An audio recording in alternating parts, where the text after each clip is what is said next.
Lesson 42, Modern Caveman. We talk about caving in this text. Now first, listen and bear this question on mind. With what does the writer compare the Goofy Burger? 作者把 Goofy Burger 这个洞比作什么？ Cave exploration, or potholing as it has come to be known, is a relatively new sport. Perhaps it is the desire for solitude or the chance of making an unexpected discovery that lures people down to the depths of the earth. It is impossible to give a satisfactory explanation for a potholer's motives. For him, caves have the same peculiar fascination which high mountains have for the climber. They arouse instincts which can only be dimly understood. Exploring really deep caves is not a task for the Sunday afternoon rambler. Such undertakings require the precise planning and foresight of military operations. It can take as long as 8 days to rig up rope ladders and to establish supply bases before a descent can be made into a very deep cave. Precautions of this sort are necessary, for it is impossible to foretell the exact nature of the difficulties which will confront the potholer. The deepest known cave in the world is the Goofy Burger near Grenoble. It extends to a depth of 3,723 feet. This immense chasm has been formed by an underground stream, which has tunneled a course through a floor in the rocks. The entrance to the cave is on a plateau in the Dauphine Alps. As it is only 6 feet across, it is barely noticeable. The cave might never have been discovered had not the entrance been spotted by the distinguished French potholer Burger. Since its discovery, it has become a sort of potholer's Everest. Though a number of descents have been made, much of it still remains to be explored. A team of potholers recently went down the Goofy Burger. After entering the narrow gap on the plateau, they climbed down the steep sides of the cave until they came to a narrow corridor. They had to edge their way along this, sometimes wading across shallow streams or swimming across deep pools. Suddenly they came to a waterfall, which dropped into an underground lake at the bottom of the cave.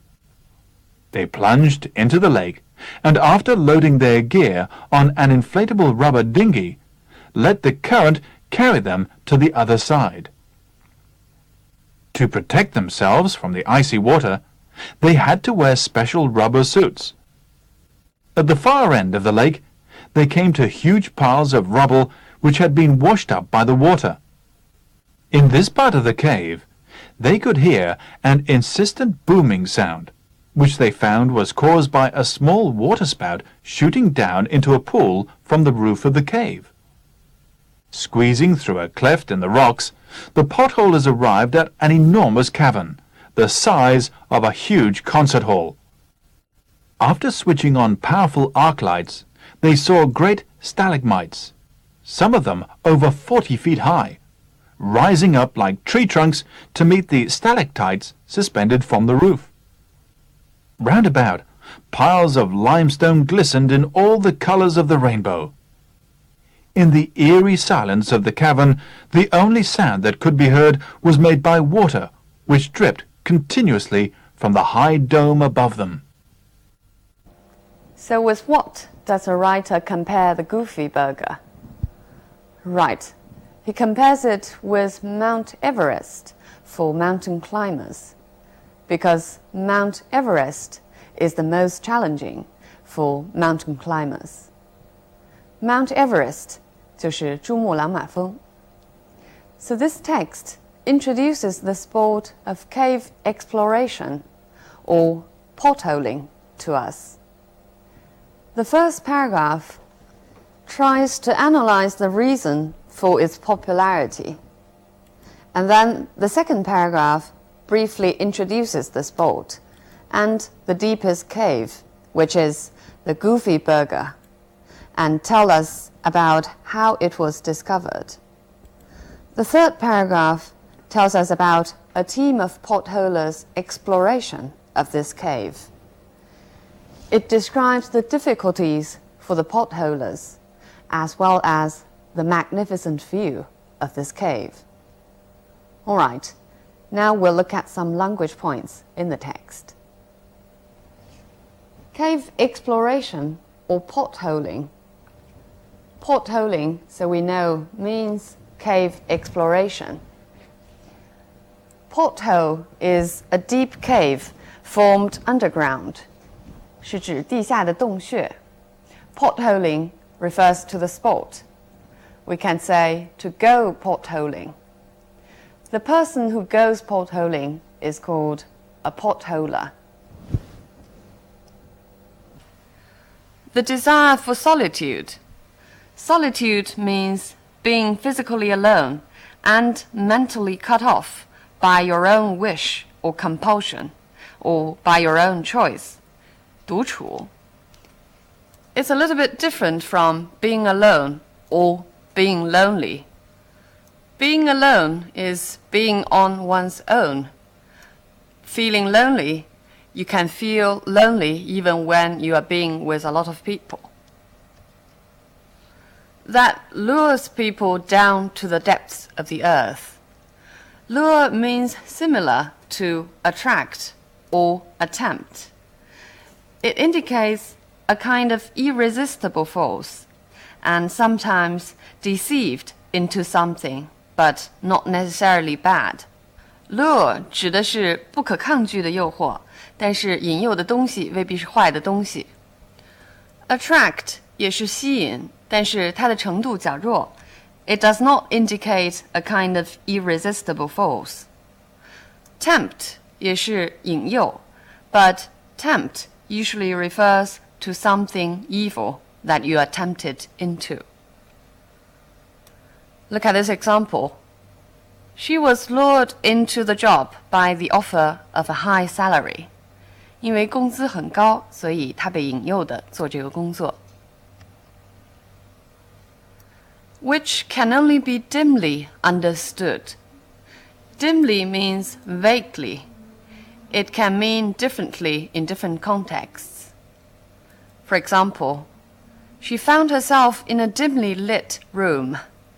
Dimly here means a vaguely lit room, 是指光线微弱的。He was only dimly aware of the risk. Dimly here means the same as the text.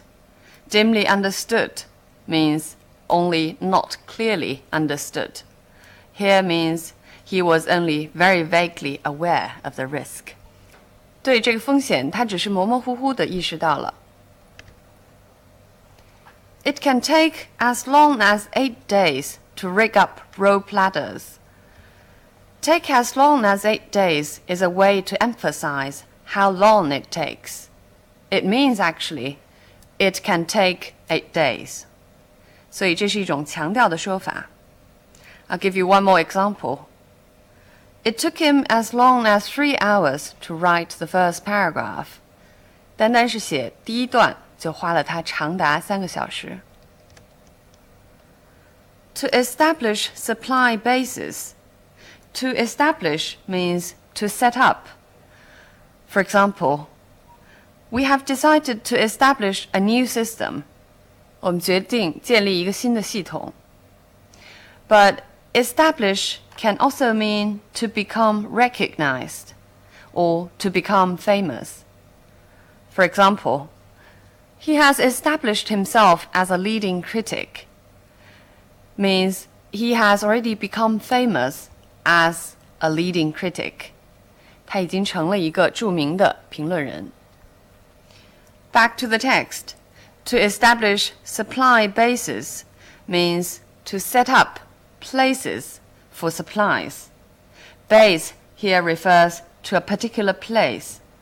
Sometimes it can also be referring to a place of company or a military base. A descent is a formal way of saying before going down. Give you one more example. Passengers must fasten their seatbelt before descent. 降落之前，乘客必须系好安全带。It is impossible to foretell the exact nature of the difficulties. Foretell means to tell in advance or to know beforehand. For example, nobody can foretell the future. 没有人能够预知未来。The exact nature of the difficulties. Nature here means the exact kind of the difficulties. We have learned before the closeness to nature.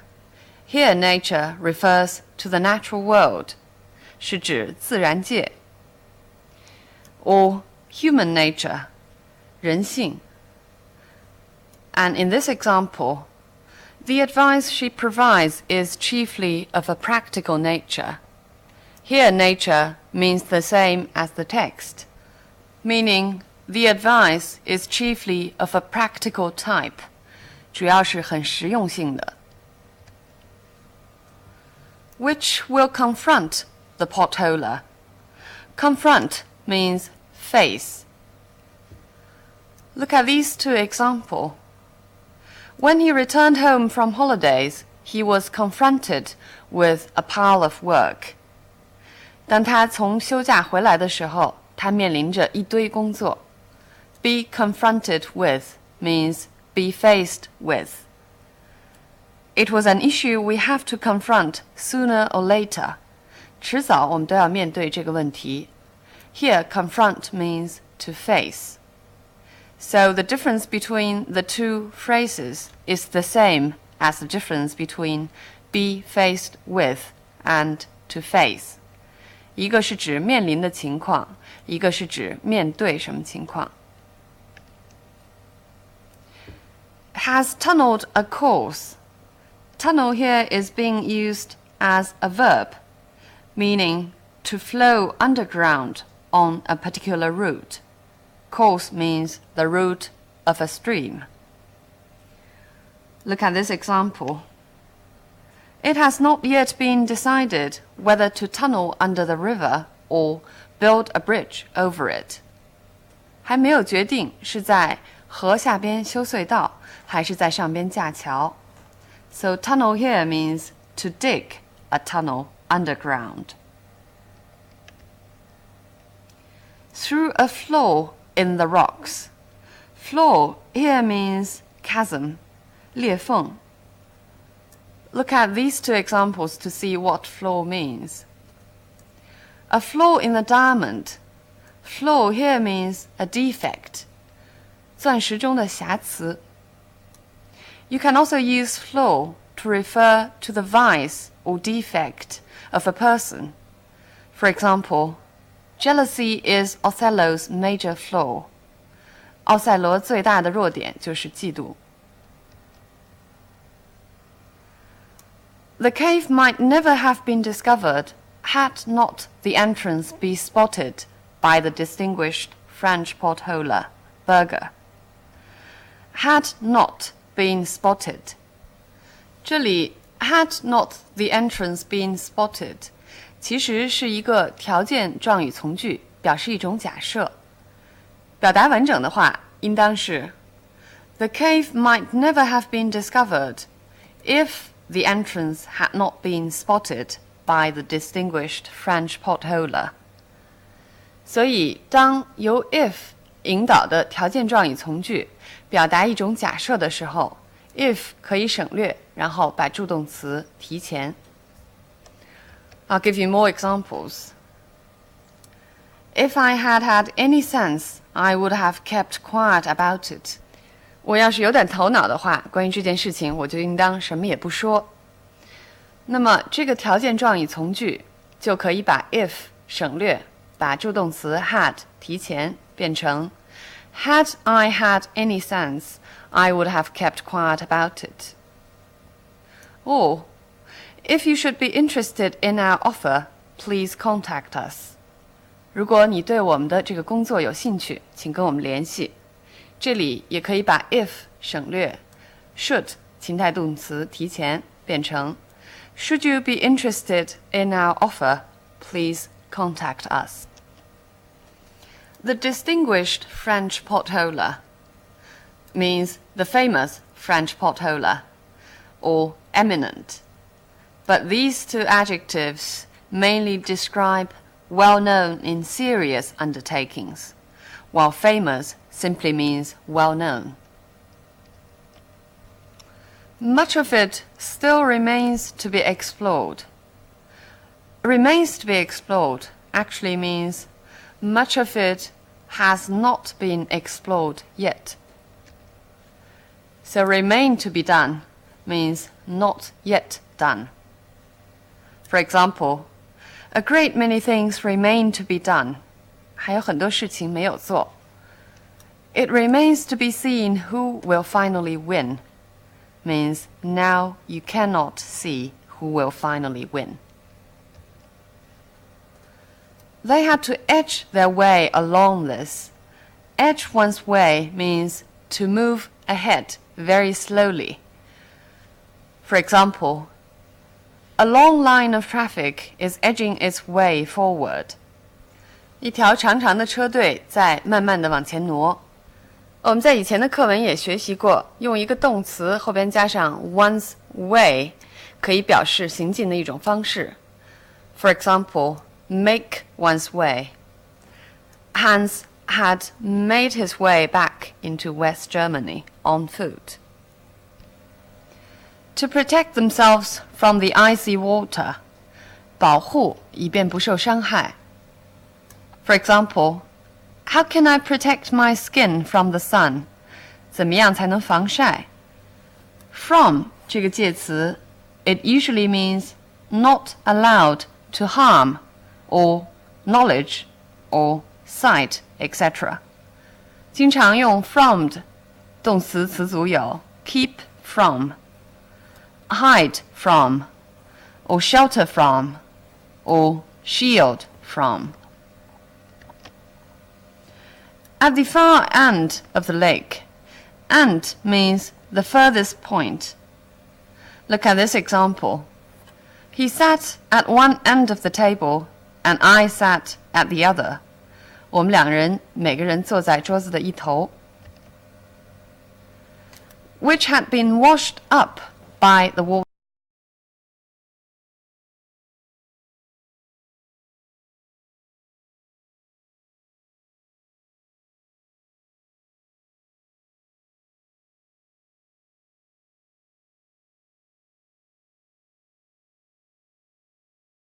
Insistent here means a continuous sound, 连续不断的声音。Give you one more example. He could hear the insistent pounding of drums from his room. Insistent can also mean insisting on the significance of something. For example, she was always insistent on good manner. 她总是强调应当有良好的举止。A small water spout shooting down into a pool. Shoot here means run down into a pool very quickly. Shoot can mean move quickly to various directions. For example, flames were shooting skyward. 火焰直冲向天空。He shot past me and ran away means he ran very quickly past me and ran away. In the eerie silence of the cavern, eerie means frightening and mysterious. For example, at night she heard the eerie noise of wind howling through the trees. 很神秘而且引起恐惧的。这篇课文讲的是我们不太熟悉的洞穴探险。那么，作者把这项活动和其他较为熟悉的事物做了一些比较。Let's look at how these comparisons are made. Caves have the same peculiar fascination which high mountains have for the climber.